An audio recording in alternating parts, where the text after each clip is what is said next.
Here we have a demonstration tool for a photovoltaic solar panel. First, we connect the PV connector to the solar panel output. And we also attach the ground terminal.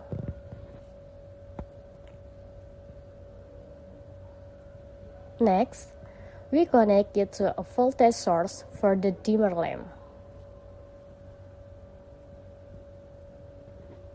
The dimmer lamp here simulates sunlight irradiation, which allows us to adjust the brightness levels. We're using a 20-watt LED for this purpose.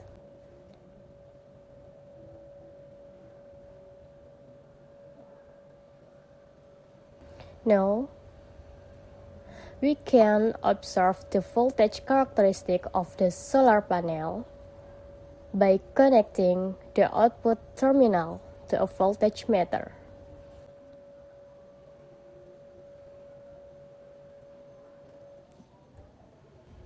As you can see, we are starting to measure approximately 2.5 volts on the meter. We can increase the voltage up to a maximum of around 17 volts without any load.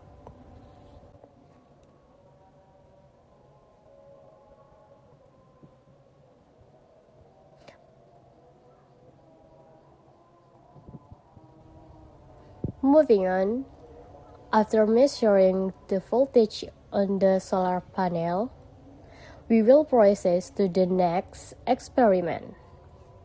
The conversion system or solar power system or PLTS using an AC load. To connect it, we link the solar panel terminals to the solar charge controller or SCC module. Then, we connect the battery terminal to the battery block.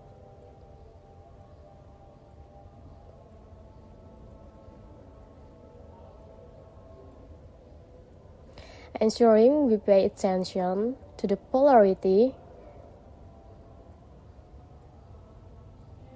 the red cable connects to the positive terminal and the black cable connects to the negative terminal.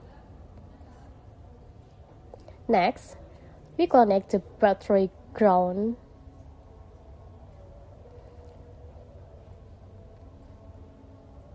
to the negative terminal of the SCC and the positive terminal of the battery to the input on the mode selector control, which serves to switch the battery supply to the SCC. And then,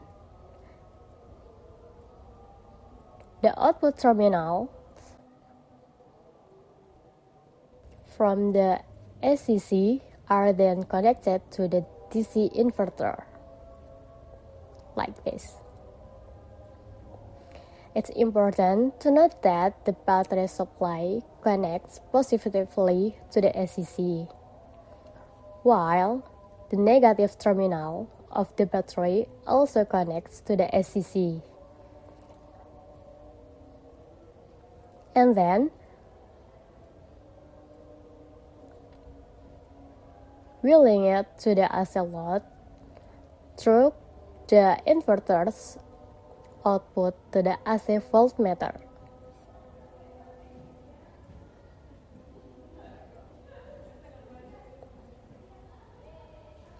Now we have everything connected between the meter and the AC load. For the experiment, ensure that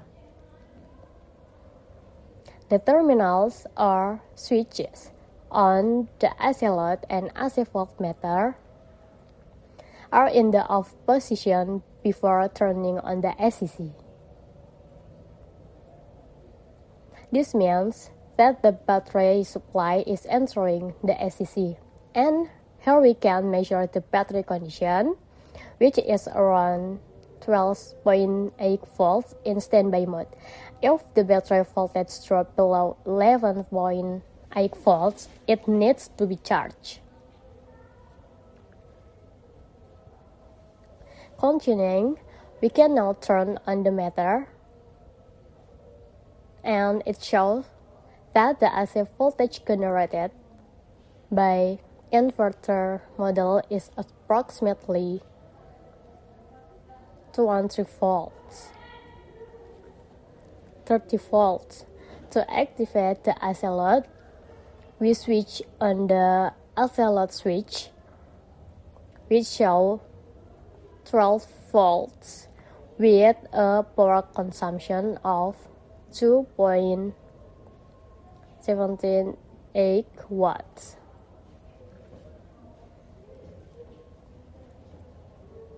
And a power factor of 0.177, indicating a somewhat poor efficiency. Now, to turn everything off, we need to ensure we follow that correct sequence.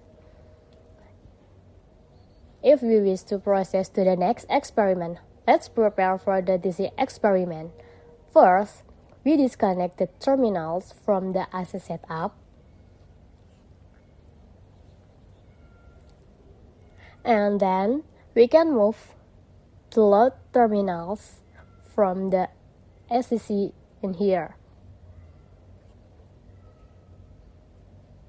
For the DC load experiment, we can observe that the supply voltage for the DC load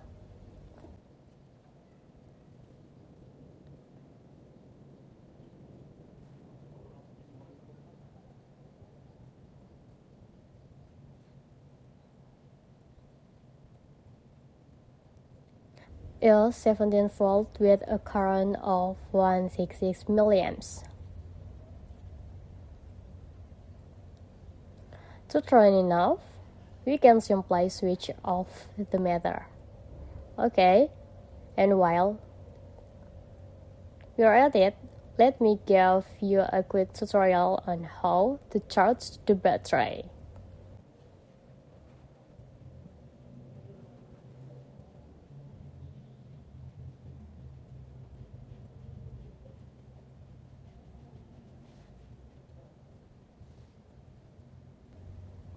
Please note that you should not use this setup for charging. Instead, you should use an adapter. Simply connect it directly here. As you can see, the voltage is at 12 volts, and there's already a charging circuit built in. If you want to charge, you plug it into this or use the ACC. The ideal charging voltage is around 13 volts.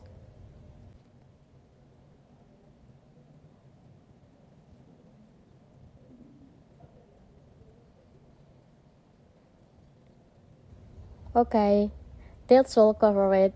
Thank you.